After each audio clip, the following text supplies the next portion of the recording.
There is a connection between the paranormal, UFOs, and the myths of ancient history. The clues are scattered across the landscape from a forbidden past, maybe even in your own backyard. There is a connection between the true nature of our reality, consciousness, and the unexplained. I'm Carl the Crusher. Let's explore the unknown. Welcome back, Crusher crew, especially a big shout out to the Crusher crew from the Patreon page. Tonight we're going to go on an hour-long deep dive on the connections between astronaut Edgar Mitchell and the Apollo 14 mission and the secret remote viewing program and psychic spy program that ultimately became the UFO crash recovery program and the metamaterials. We're going to thread all of that together and connect all of the dots tonight.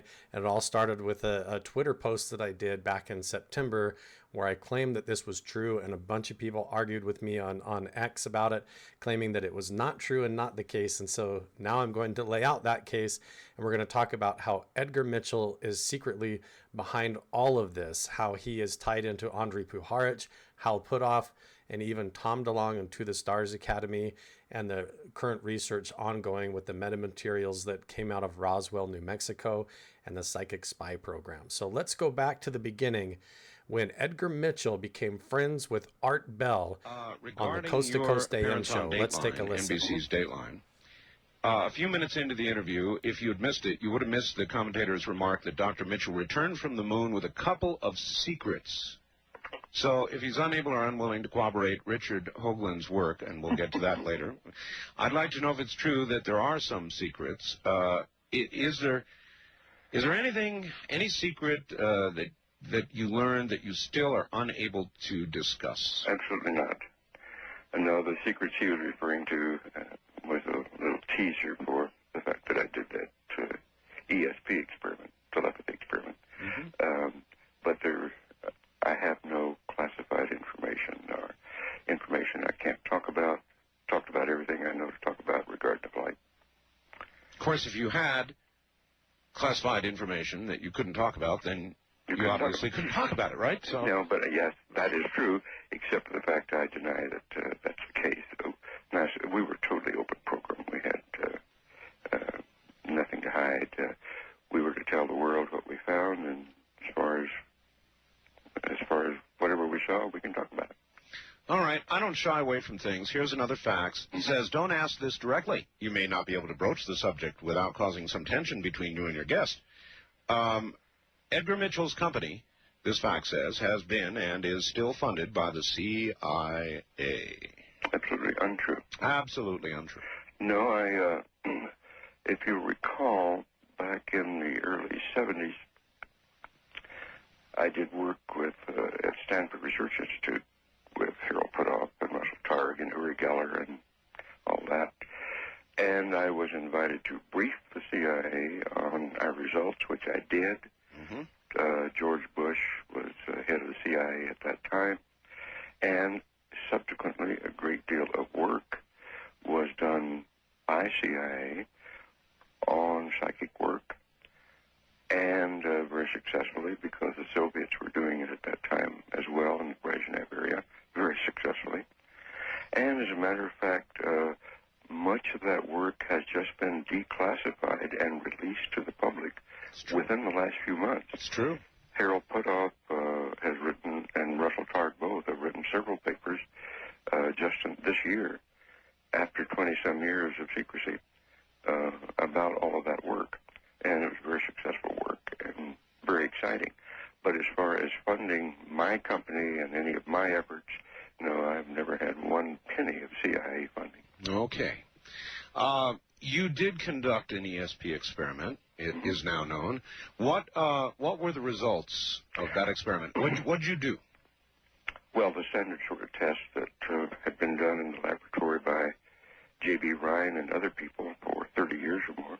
I just simply conducted it in that environment.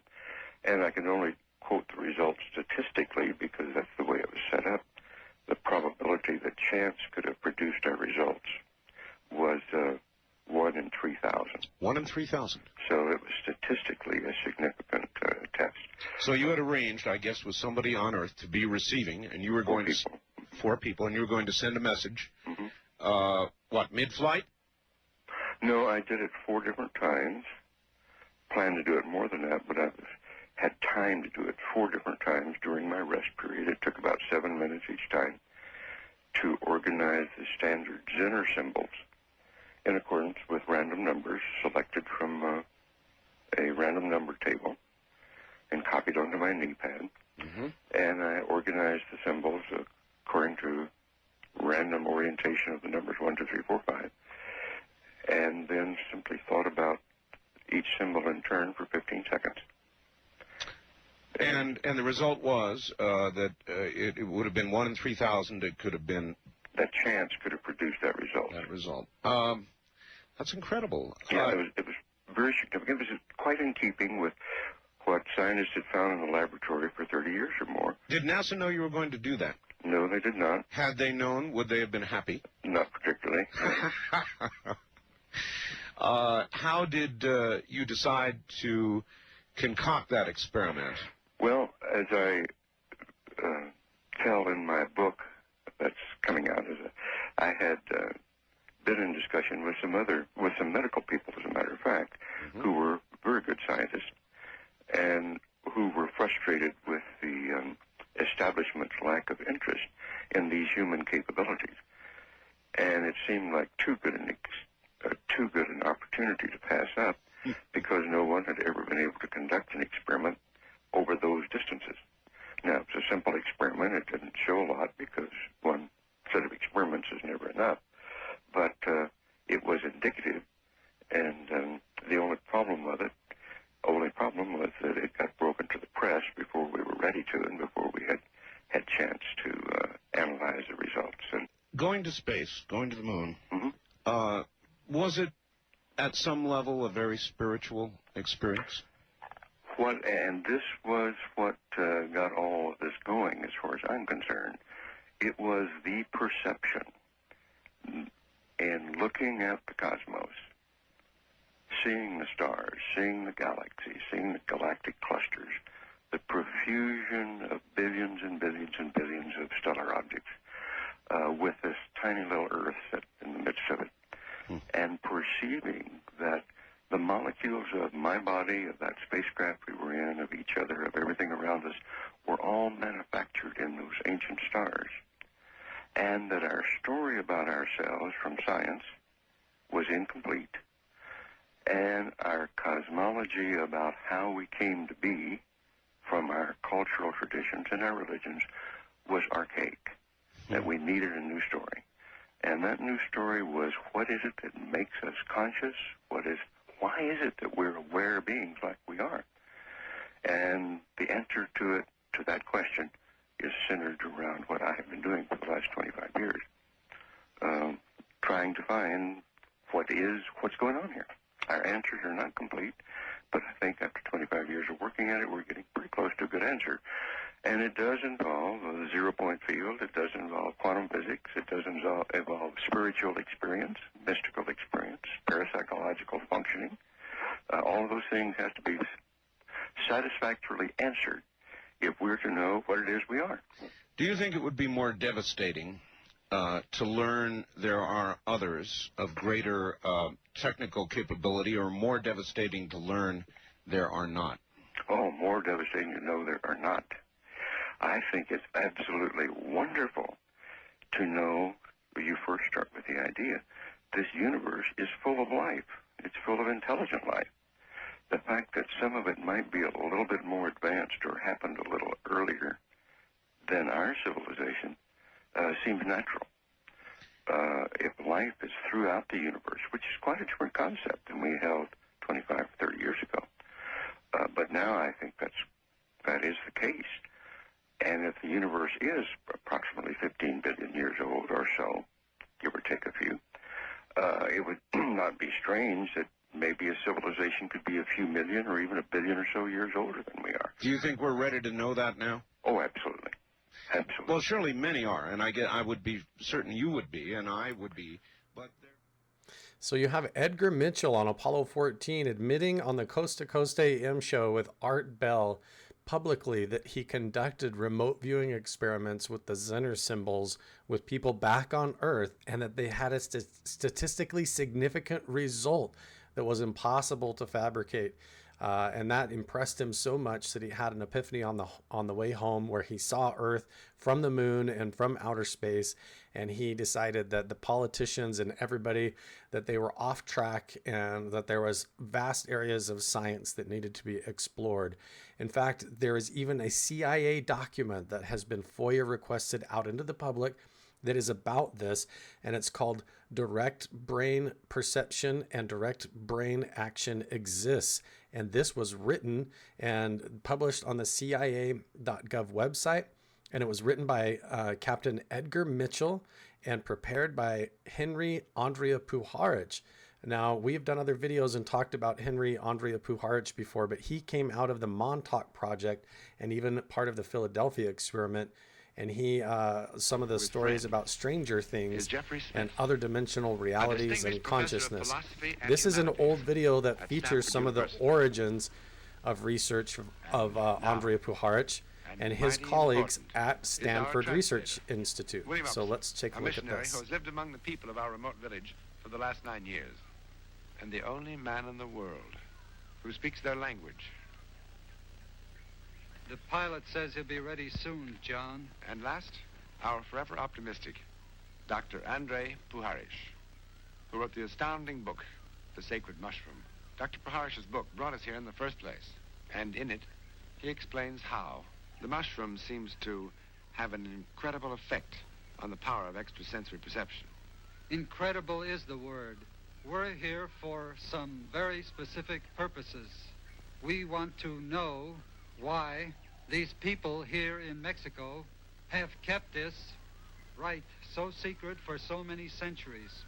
But I would say that our prime mission is to explore and examine the biochemicals present in these new mushrooms and find out if they can be of any benefit in this problem of mental disease. See is Andirja Puharich and his team of translators from Stanford and other universities, where they are offering medical assistance to the children and the women and the people of the villages down in Mexico and these communities. And in turn for that, they get access to the secrets of these shaman in the village that understand the use that has been passed down of these magic mushrooms and the effects on telepathy. And then these guys who are coming out of this program, like the Montauk Project, are taking this research back into the United States, back to Stanford Research Institute, and it becomes the psychic spy program for the U.S. Army and for the CIA. And you see Andirja Puharich even signing documents with astronaut Edgar Mitchell to try and get funding and form a team in order to research parapsychology, psychokinetic phenomena, and remote viewing and out-of-body experiences. So here you see these Stanford Research Institute translators, scientists and professors, along with Andirja Puharich, and they are sitting across from a shaman who is teaching them exactly what magic mushrooms to use, how they work, and the whole process of psilocybin in the transcendental meditation experience. And this was all considered part of research into telepathy and to altered states of consciousness, and ultimately, as we're going to find out, is part of the evidence that leads to the UFO crash recovery program and contact with extraterrestrials or aliens. So now you see Andirja Puharich, the founder of the remote viewing program, going back with astronaut Edgar Mitchell and Hal Puthoff, back in the United States, and here he is even with the host of the show, and now they're taking the magic mushrooms, and he's going to start taking notes, and you're going to see how this evolved from going down in Mexico working with the shaman to actually now he's taken the mushrooms, and now they're going to start to apply technology and science to whether or not it increases this individual's telepathic abilities. So now he is high on the magic mushrooms, and we're going to see them conduct the telepathic experiments after doing a light strobe light experiment with the host of the show.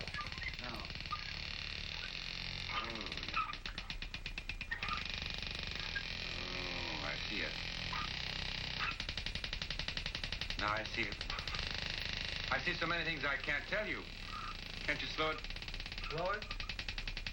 Now I see but I see so many colors that are. Go. Are they pretty? In geometric signs, now it's like great things. They're magnificent. What they are. They're magnificent. I have never been so aware of color. It makes me quite dizzy. I feel like I would like to dive into the middle of it. Well, we'll try the card test again. Now. All right, same way. Start with your left hand and try to find the one in this row.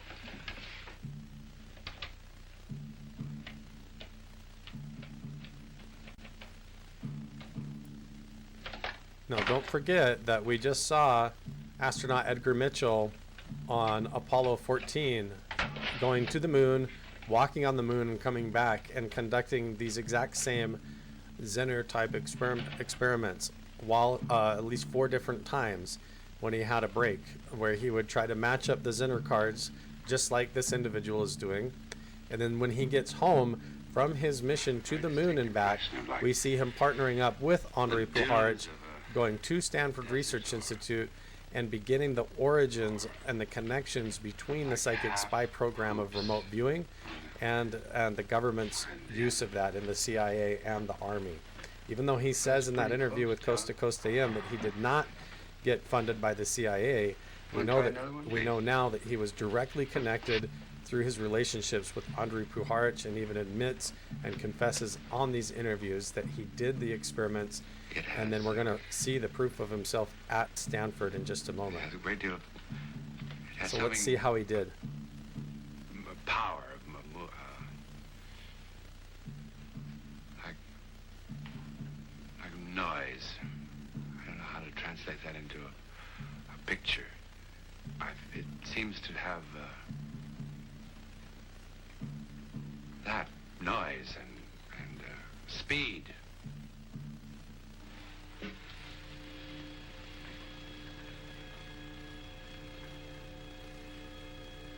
So now after he's taken the mushrooms and stood in front of the strobe light, he's in an altered state of consciousness, and now they're measuring to see if his telepathic abilities have increased and if he's able to remote view what these objects are even while he's blindfolded.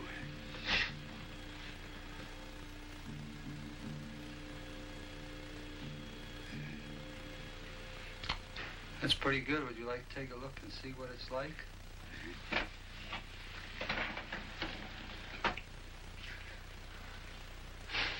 Amazing, isn't it? Holy mackerel, that really is.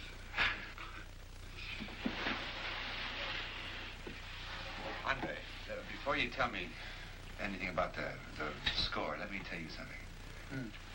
That I did feel something sort of profound. When touching the pictures, touching the cards, I felt something. I don't know how I did, but the sensation. Well, John, I can tell you it wasn't a delusion on your part, because your card scores were 12 hits out of 50, which are significant for ESP. You got 3 out of 16 of the page numbers on the book.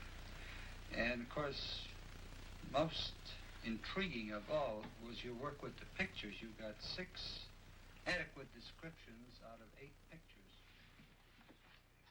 So he got several of them correct, and now we see Uri Puharich partnered up in this released CIA document with astronaut Edgar Mitchell. And the entire idea and the abstract of this is that they have Uri Geller, and that they are able to perform direct brain and consciousness interaction that is like outside of the mind upon the material system. It says a 24-year-old Israeli male has been investigated under the field research for 6 months, and now they want to take this into a full-blown program. So this is the introduction of the status of scientific parapsychology. the research program and all of the phases of that research.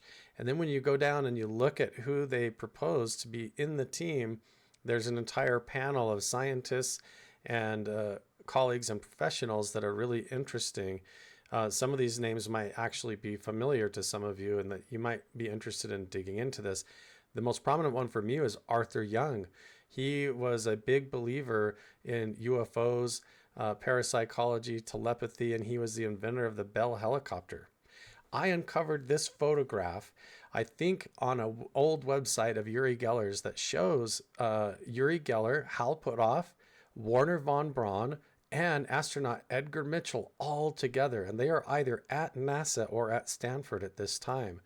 And so I took the time to color correct it because the picture was so bad and so orange and yellow that now we can see actually Uri Geller, Hal Puthoff, with the one of the founders of NASA itself from Project Paperclip or Operation Paperclip, Wernher von Braun, right there with Edgar Mitchell, the astronaut from Apollo 14. And Uri Geller has said that he went with secret people and met Wernher von Braun and was taken to NASA down into the basement, into secret facilities where he saw UFOs and even evidence of aliens. So who knows what they're looking at, what Wernher von Braun is actually holding right here, but that is actually all of them together.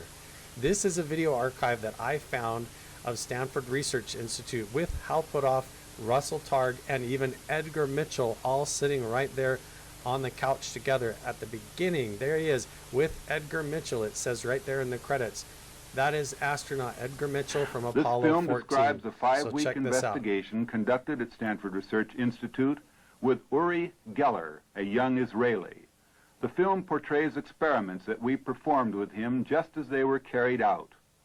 Each scene has been taken from film footage made during actual experiments. Nothing has been restaged or specially created.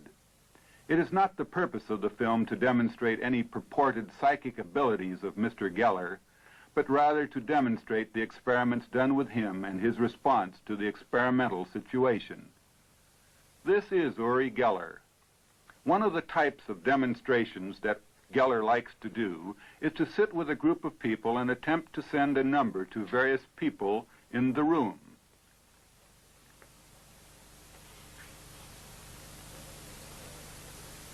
With Uri Geller, this is Edgar Mitchell, who, with his eyes covered, is trying to pick up the number that Geller is sending. Also, we see Wilbur Franklin of Kent State, Harold Puthoff, and Russell Targ of SRI, along with Don Schuick, Vice President for Research at SRI. Dr. Schuick is trying to receive and then write down the number that Geller is sending. In this case, Schuick is successful in picking up the number. Of course, this is not a laboratory experiment since the activity is completely under Geller's control. Now the connection between This is Harold the first Puthoff, of 2 experiments in psychokinesis. this guy right here, the connection between Hal Puthoff and Edgar Mitchell in the remote viewing program, and then subsequently Here, the a UFO 1 crash gram recovery weight program is being key. placed on an electrical scale.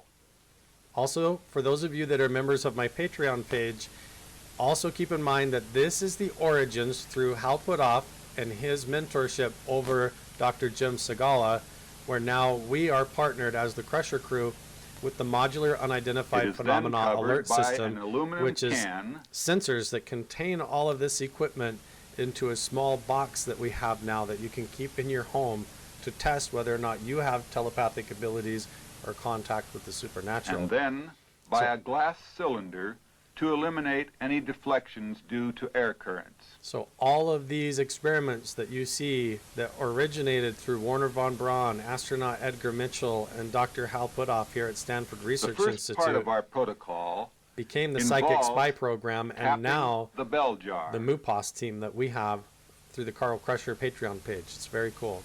So this is an actual test where they're setting Next, up tapping the table. advanced sensors to try and test Then telepathy. kicking the table. And finally, jumping on the floor. And I do with a believe record that that made is Edgar of what Mitchell. these artifacts looked like so that they could be distinguished from signals.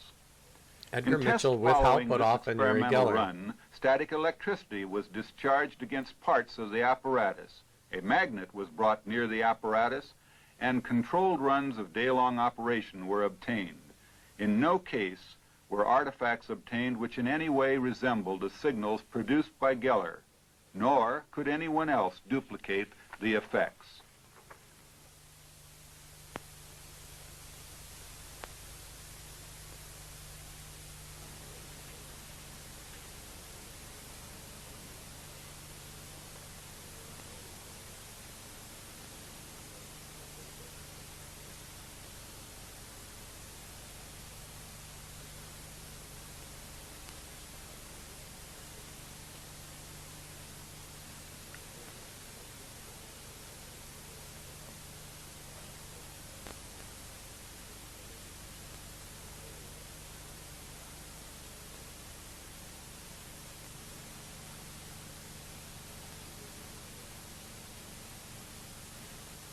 On this chart recorder printout, the bottom 4 signals show the type of artifact that results from tapping or kicking the table.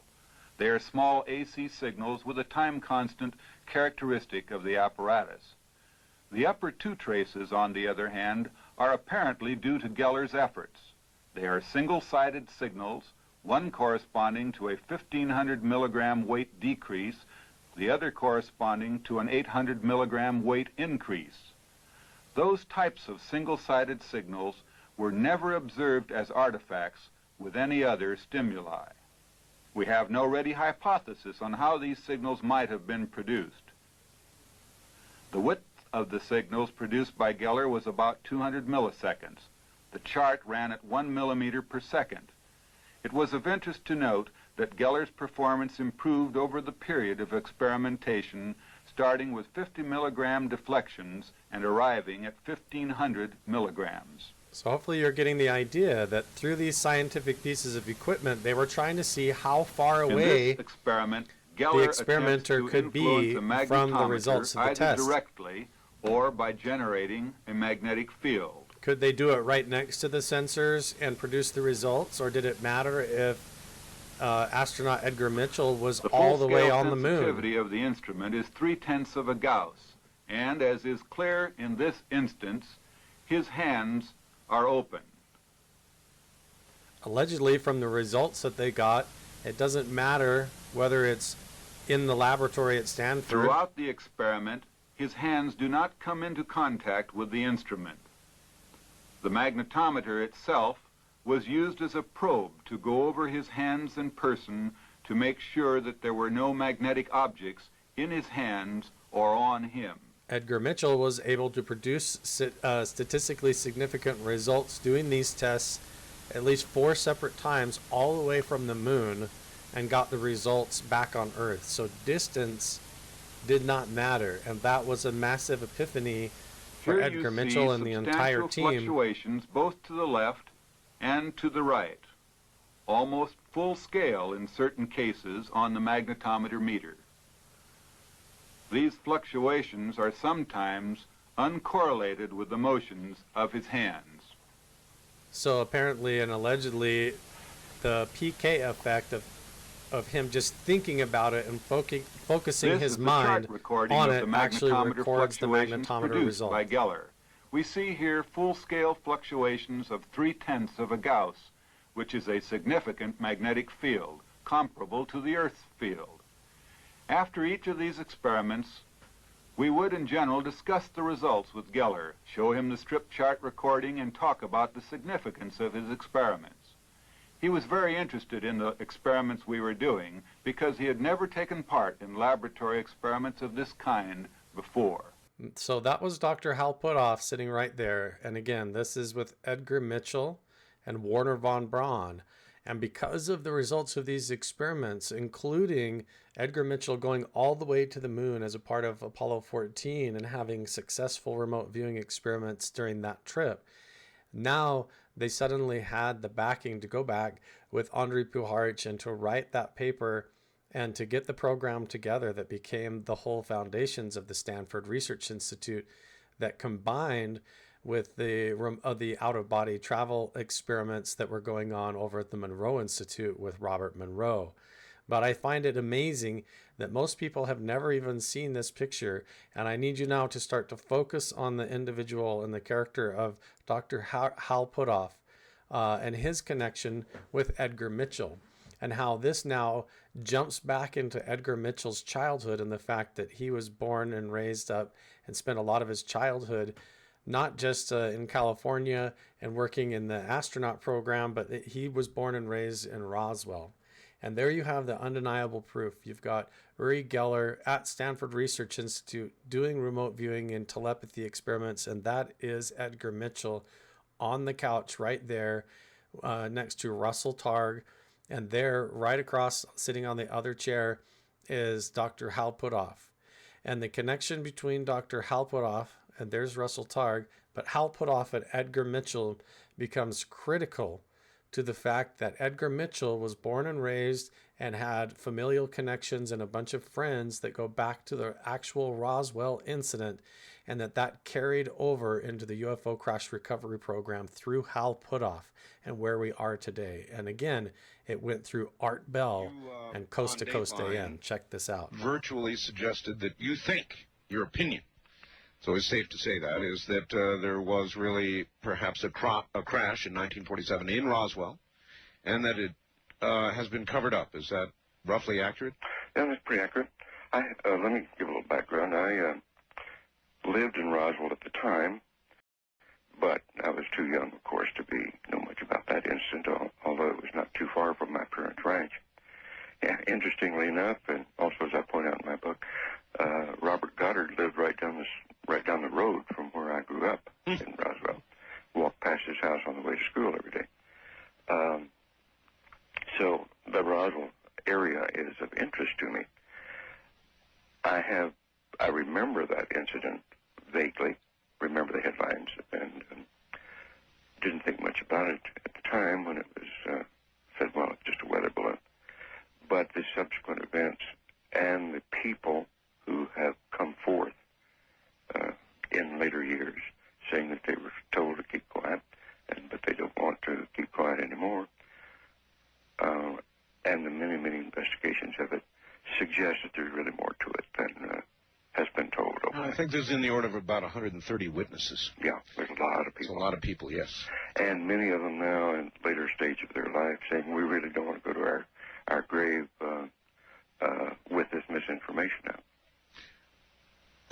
There are a lot of people who would say the same thing about you. In other words, that you wouldn't want to go to your grave with secrets about the moon. Now, joined by a distinguished American. Now, this is an interview with Larry King, where we have Edgar Mitchell again confirming his affiliation with Roswell. Check of the Roswell witnesses told Dr. Mitchell their accounts, which he says were later verified by a contact at the Pentagon. What do you believe, Dr. Mitchell?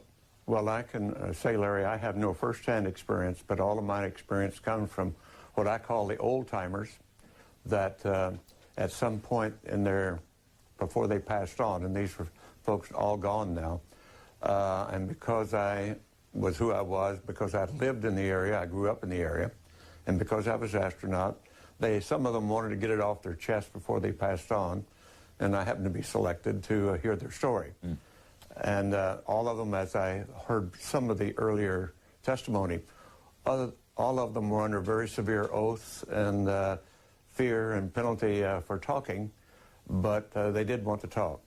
And at some point, what do you think, well, Dr. Mitchell, what do you think of Bill Nye's assessment when it comes to what happened, that this was a spy balloon? I'm sorry, Bill Nye he was saying everybody's colored by their beliefs and not looking at the evidence. I'm sorry, he's not either. And I think he's totally wrong. Let me ask you. Hold on, don't interrupt. Okay. Go ahead, Dr. Mitchell, I'm fine. Well, I eventually went to the Pentagon and asked for a meeting with the Intelligence Committee of the Joint Chiefs of Staff, which I got with another naval officer who had had many similar experiences. And we told our story. And this gentleman, a vice admiral, said to us, well, I don't know about that, but I'm going to find out. And called a few weeks later and said he had found the source of the black budget funding for this project. and that he was going to subsequently investigate, because if it was real, he should know about it. As a matter of fact, he should be in charge. That was his words. And so we did get calls from him sometime later, and a report much later than that, that he had found the people responsible for the...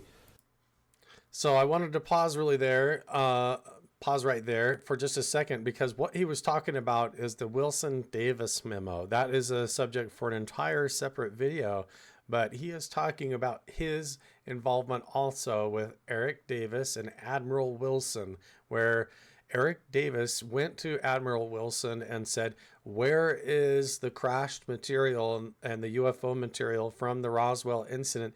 We know that it happened and we used to have access to it, and now for some reason it's compartmentalized and we can't get to it. And in that Admiral Wilson document, he says, first of all, we know that they do have it. We know that we used to have it, and he admits that all that's true. But then he says, if this ever comes up, I'm going to deny that I even talked to you or that any of this is real. And Eric Davis has confirmed since then that that document is real and did happen. And here you also have Edgar Mitchell admitting that he was involved in that and aware that that went on. And he's trying to bring up that Eric Davis memo right now on CNN on the Larry King live show. And we have all of that unfolding. And when you piece it and string it all together, it starts to paint a picture that here you have astronaut Edgar Mitchell doing the remote viewing experiments on the moon on Apollo 14, and then coming back, meeting with Wernher von Braun, Hal Puthoff, and Uri Geller, going to Stanford Research Institute, and then all of this getting mixed in with his involvement of being born and raised and brought up in Roswell, New Mexico. When the Roswell crash happened, he was there, heard about it, and was friends with all of the relatives. And he even talks about how he knew Jesse Marcel Jr., the son of Jesse Marcel, the Army officer that actually found the crash in the desert, and the whole story behind the Roswell incident. And so here you have Edgar Mitchell from Roswell, New Mexico, confirming and arguing with Bill Nye on CNN on the Larry King live show, talking about the UFO crash at Roswell, how he knows that there is something to it, that it was real. And he's also confirming the Eric Davis memo, the Eric Davis Admiral Wilson document as being legitimate, that he knew about it. And so he's talking about and confirming and arguing about the metamaterial, the UFO crash recovery metamaterial that came from Roswell and its connections. So we're going to see him working with Hal Puthoff and how that metamaterial goes from what I believe was Edgar Mitchell to Art Bell, the host of the radio show Coast to Coast AM that we've been listening to this whole time. And then from Art Bell, it goes to Linda Moulton Howe, to Hal Puthoff, and then to none other but Travis Taylor from Skinwalker Ranch. So check this out. Cover up, and for the people who were in the know, and were told, I'm sorry, Admiral, you do not have need to know here, and so goodbye. All right, Bill. So what are you saying? So first of all, did you interview these people on their deathbed or under oath? Okay, I want the viewer, I mean, I'm not going to change your mind.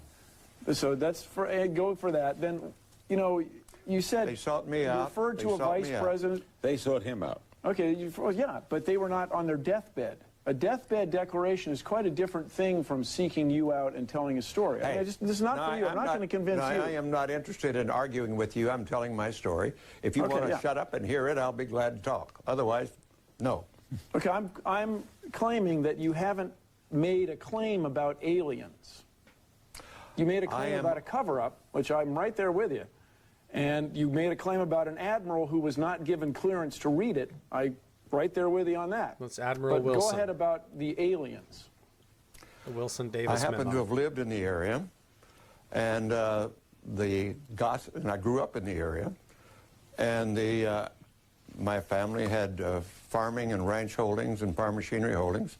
We knew many of the people, including the ranch where this was discovered, and in spite of all of the security oaths, etc., the talk in the community was of what it was, that it was a alien craft, and that survived all of the other stories and all of the other oaths and so forth. It was there for a long time. I happen to have lived there As a matter of fact, Robert Goddard, the father of American rocketry, his farm was right down the road from ours, and I walked past his home every day going there. So I feel fairly well informed on all of this. And like some of your earlier witnesses, Larry, whose fathers talked to them or whose parents talked to them. And who better to be handed the metamaterial from that crash if anybody was hiding it? It was not really covered up. And so these stories did get out, even though the day after the official announcement had come out in the Roswell Record in the newspaper and was refuted the next day, there was a lot of snickering and laughing going on about what in the world's going on here. Dr. Mitchell, we're going to do more on this, and I want to invite you back for a longer period of time. So how convenient. You're I propose that it is appreciate you appearing with us. Dr. Edgar Mitchell, Thank you, Larry, who is the one that obtained the metamaterials from Roswell and then handed them to Art Bell, knowing that they would wind up in the hands of Travis Taylor and Dr. Hal Puthoff, who he was already working with secretly through the Stanford Research Institute's remote viewing program. Really good to see you too. This is a program there with producer Jim Fox for Nat Geo, interviewing Edgar Mitchell about Roswell. To support the fact that UFOs are real. Okay. Being in the military and an aviator for many years, I knew the pilots all over the world, military pilots, airline pilots, encounter them all the time. Because I grew up in Roswell, I know most of the predominant investigators in the UFO field because of those Roswell connections. And so I have no doubts about it now. Did your opinion change of UFOs before you went up? I had no thoughts about it then, no knowledge of it, except for the fact that I knew of the Roswell incident because I lived there at the time. What we're hearing is you know, kind of some sort of UFO observation of perhaps our space program and NASA, you know, launches. Is that something that you're aware of as well? Yeah. I would not be surprised if we are under surveillance by alien visitors. I think they're interested in everything that we're doing. What do you think, you know, these visitors are doing here around us and around, you know, these launch sites? I think just observing our progress. They're looking to see what is taking place on this planet. Thanks to Hollywood, the heroics of Apollo 13 may be better known today than when they really happened. Less known is that Ed Mitchell was supposed to be on that flight, along with crewmates Alan Shepard and Stu Rusa. Headquarters, in their infinite wisdom, said we needed a little more training time because Alan hadn't been in the training loop. Now, this is a more recent interview with but when George Mitchell Knapp. and crew climbed into Apollo 14, the world was already asking if NASA was on the right track, whether moon launches were worth the risk. We did not launch. There were glitches, but Apollo 14 was a success. On the trip back, Ed Mitchell conducted experiments even his crew didn't know about. Psychic projections made to cohorts on Earth. It worked. Such that probability that chance could have repeated that experiment only 1 out of 3,000 times. Mitchell describes his ride through space It's as an also epiphany, very a sudden important vision about that the nature George and Knapp wonder is of the involved, universe. that he is left reporting on NASA this, formed and a then scientific also reporting institute later with devoted Hal to Puthoff bridging on the the gap between metamaterials. science and religion.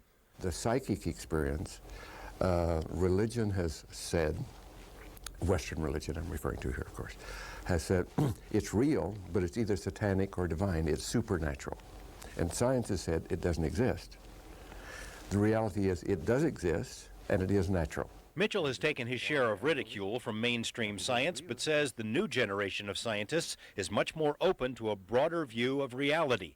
In his new book, The Way of the Explorer, Mitchell recalls some astounding personal experiences with what might be called the paranormal. Since he's seen the Earth from the view of an extraterrestrial, he also admits interest in UFOs. Mitchell says neither he nor the other astronauts had sightings in space. Still, he feels there is solid evidence somewhere. And we probably, I believe, have smoking gun evidence in the classified domain. I think he would know that. Available to the public. And my pitch has been, is that information ought to all be opened up to the public. That whatever is there, we ought to know about it. Others have argued for a synthesis of science and religion, but few with Mitchell's credentials. So as you see, you have, again, the evidence connecting Edgar Mitchell to the incident at Roswell, New Mexico, working with Hal Puthoff, and he's involved with NASA in this entire thing. And he's going and talking about this to the media, to not only Art Bell, but also George Knapp. And then in the future, today, we have George Knapp reporting on the same thing, talking to Hal Puthoff, talking about the metamaterial and how the program has moved forward and who's managing it all now. And where the connections are pretty mind-blowing. So check this out. Stanford Research Institute with Hal Puthoff and Russell Targ and Uri Geller and all that. And I was invited to brief the CIA on our results, which I did. George Bush was head of the CIA at that time. And subsequently, a great deal of work was done by CIA on psychic work. Nevada, 1996. Art Bell, founder and original host of the paranormal-themed radio program Coast to Coast AM, begins receiving shipments in the mail of mysterious metallic fragments. Art Bell started getting 2 shipments coming from a man who identified himself in a series of 5 typed letters and said he was an Army sergeant, that his grandfather had died in 1974 and had left a box that had a diary and medals. In the diary, it said that the grandfather, with a group of security people, saw a wedge-shaped craft that was on what was then called in the 40s White Sands Proving Ground in southern New Mexico. The grandfather saw the bottom of it glow for 3 hours while they stood around it, and he pulled off scrapings. He called them scrapings from the bottom of the wedge-shaped craft where it had glowed. Art Bell turned over these mysterious fragments and letters to investigative journalist Linda Moulton Howe for further study. How many have now this is an old video and conference from 1996, that Art from back Bell when this received happened. in 1996, and I began doing research. Well, that's, yes, what it's colloquially known as. It was in the spring of 1996 that I was doing all of those weekly reports with Art Bell for Coast to Coast, and we were even doing Dreamland together, so sometimes it would be 2 or 3 programs a week. And Art called me up and said, I've gotten an amazing package. It came with this letter. This is letter number 1. I followed your broadcasts over the last year or so and have been considering whether or not to share with you and your listeners some information related to the Roswell, New Mexico UFO crash, but it really is not the location of Roswell, Corona. Quote, my grandfather was a member of the retrieval team sent to the crash site just after the incident was reported. He died in 1974, but not before he had sat down with some of us and talked about the incident. I am currently serving in the United States military and hold a security clearance and do not wish to go public and risk losing my career and commission. Now, these were some of the items that were sent in the box to Art Bell with those letters, and there ended up being a series of letters.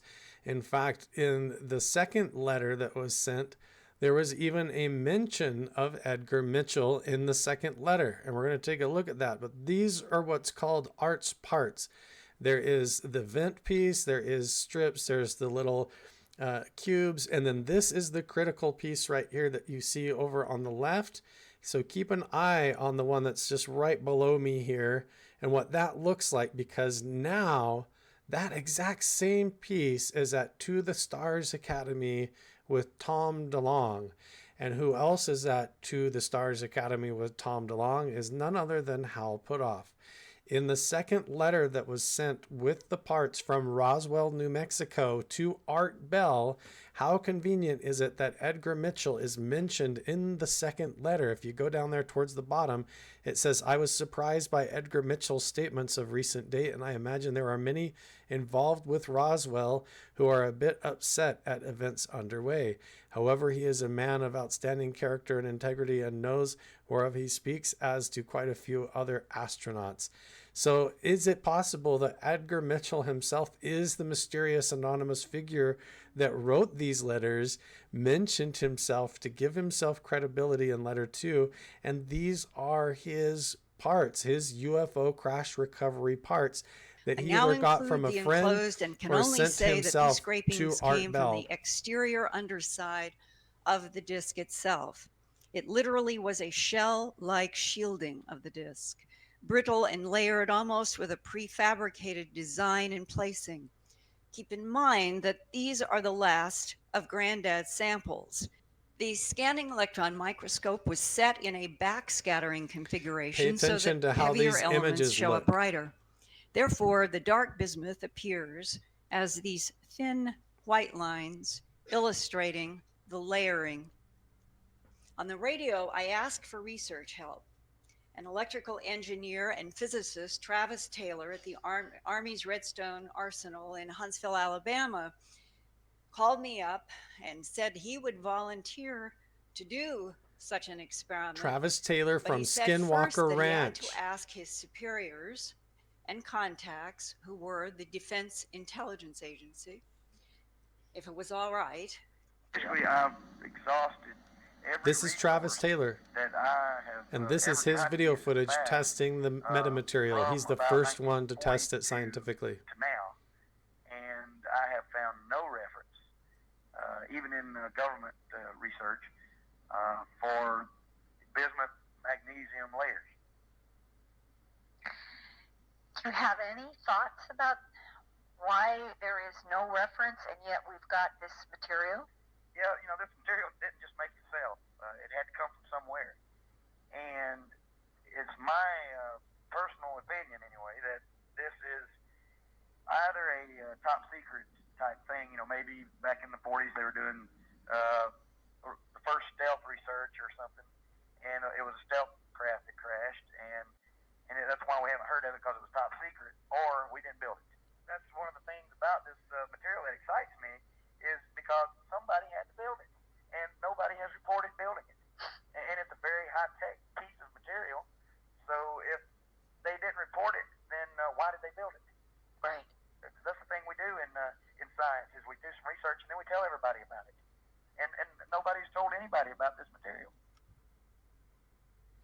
And so here we also have Hal Puthoff with the owner of Skinwalker Ranch and lead scientist Dr.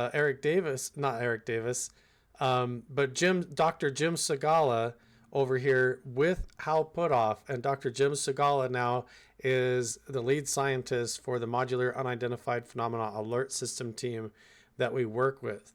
And so the connections are fascinating. And this is me with Dr. Jim Segala and Travis Taylor right there with Chris Lato and Caleb Bench when we're all together at the Phenomenon event up in Vernal, Utah at Skinwalker Ranch. So he is deeply connected to Skinwalker Ranch, and this goes all the way back to the metamaterials, the origins of the crash at Roswell, New Mexico, and the UFO crash recovery program. And now these guys are all up at Skinwalker Ranch in Utah, of all places, but still involved through Dr. Hal Puthoff and Dr. Jim Segala back to Here, this Dr. Howery is metamaterial. placing So the piece check this out. of layered bismuth magnesium metal inside of a container that was inserted into the large ion microprobe. Next slide. In this photograph, Dr. Howery is sitting at the computer controls where testing of the bismuth magnesium layered metal was compared with a control sample of natural magnesium over the course of several hours. Next slide. Dr. Howery found about 11% more magnesium-26 in our mysterious sample, but still not outside of terrestrial ranges for magnesium metal. It was right in the twilight zone. So this is In still June of ongoing. 1996, Linda commissioned University of Michigan researchers to use a scanning electron microscope and a technique known as X-ray fluorescence spectrometry to analyze the samples and determine their makeup. It was made out of bismuth, almost pure, 1 to 4 microns, and that was the black layer. The next layer was 97.6% magnesium, 2.4% zinc, and that layering was alternating like that. So I went to an exotic metals manufacturer in New Jersey, and I said, how would you make this? He said, nobody can put bismuth and magnesium together. It will automatically come apart. This had to have been manufactured by some kind of an advanced technology, and he didn't know what that would be either. There it I think is. We've got technology that we didn't make.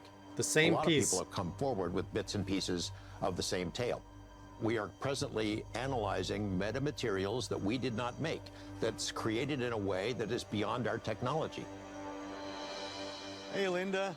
Hey, it's good to see you. Good to see you. To learn more about these strange metallic fragments, in 2019, ancient astronaut theorist Georgios Tsoukalos met up with Linda Moulton Howe at a secure storage facility in Los Angeles, California. Man, this is some door. Okay. Well, over the years, I've learned that this is really pretty valuable. Right. And I better keep it in something like a safety deposit box. Right. Earlier in 2019, the United States Army took an interest in doing its own examination of these materials. With Tom Linda is DeLonge eager to show through Giorgio To the Stars just Academy. what it is that has caught the Army's attention. It even mentions that in that Here screenshot. is where the magic Tom bismuth DeLonge's magnesium name. zinc It is resides. inside the magic Yeah. box. Here, I'll take it over here and show it to you.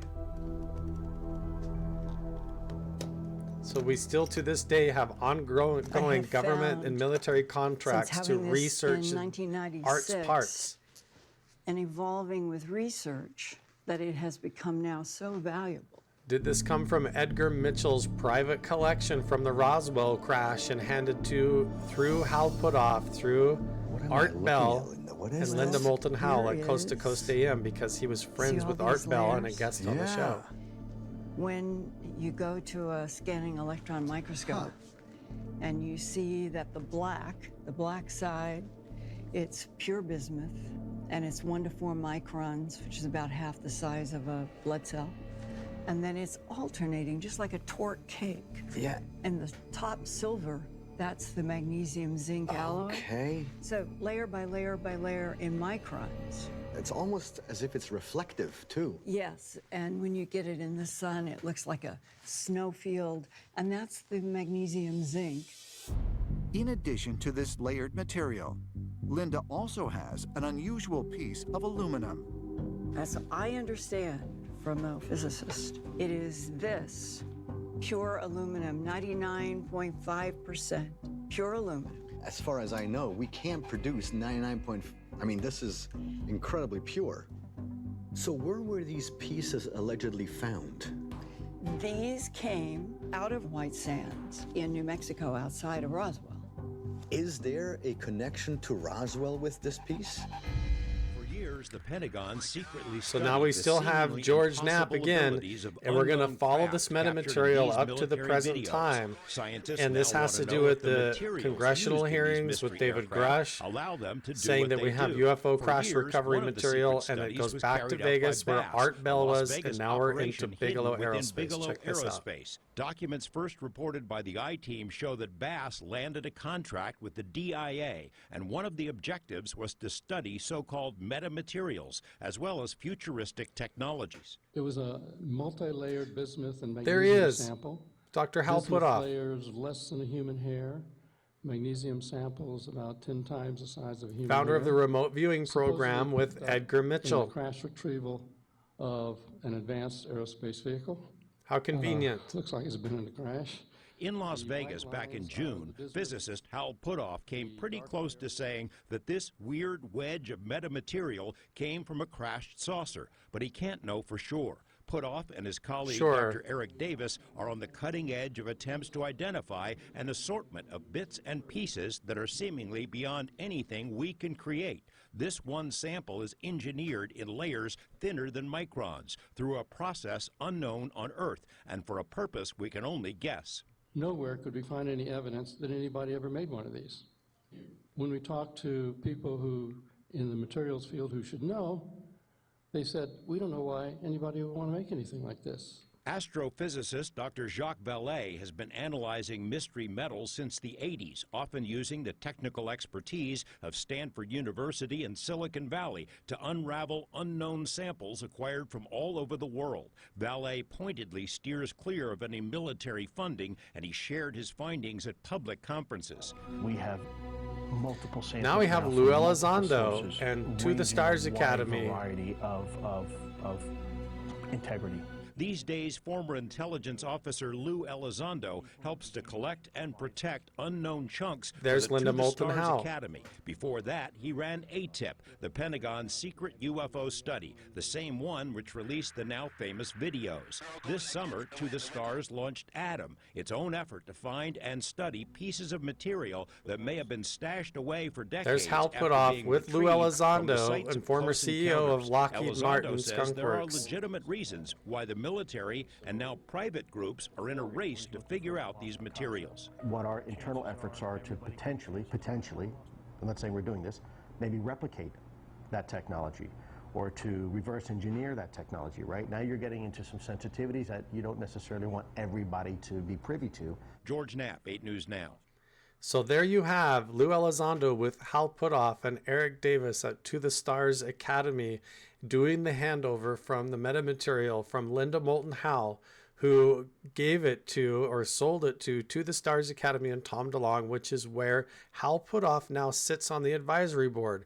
There's the exact same metamaterial posted on Twitter X by Tom DeLonge saying that they have acquired this exotic material, and it is obviously the exact same piece of metamaterial that you see that was sent to Art Bell clear back in the shoebox in 1996 when Edgar Mitchell was going on the radio show Coast to Coast AM with Art Bell and talking about his affiliation with the Stanford Research Institute remote viewing program, where he was best friends with Hal Puthoff and colleagues with him there, and then how Hal Puthoff, if you fast forward, worked with Skinwalker Ranch in Utah, and then also with Tom DeLonge.